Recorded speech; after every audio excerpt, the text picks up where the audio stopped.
I lawer, mae gweithio mewn gofal cymdeithasol yn ymwneud â'r cysylltiad dynol.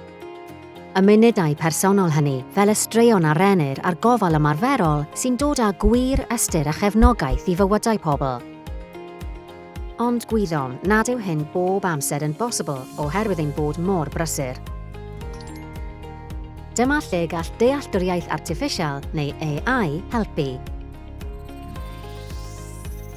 Ystyriwch AI fel cymorth ar gyfer tasgau dyddiol, fel gwaith papur arferol neu grynhoi adroddiadau'n gyflym.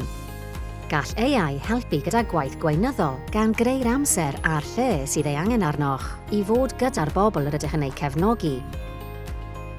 Fodd bynnag, dim ond os ydym yn deall ei gyfyngiadau ac yn defnyddio AI yn briodol y bydd hyn yn gweithio.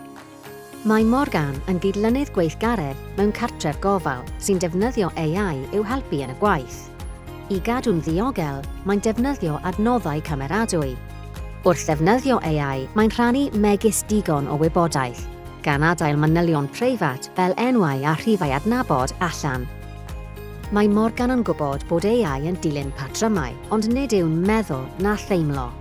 Oherwydd ei fod yn gallu gwneud camgymeriadau, dydy hi byth yn cymryd yn ganiataol ei fod yn gywir a bydd bob amser yn gwirio'r allbynnau.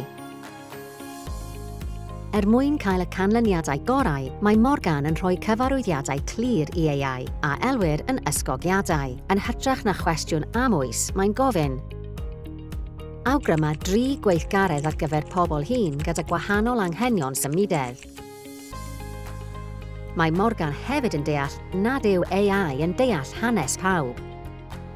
Defnyddia ei barn broffesiynol i wneud yn siŵr bod pob awgrym yn deg i bawb, waith beth fwy cefndir neu sefyllfa.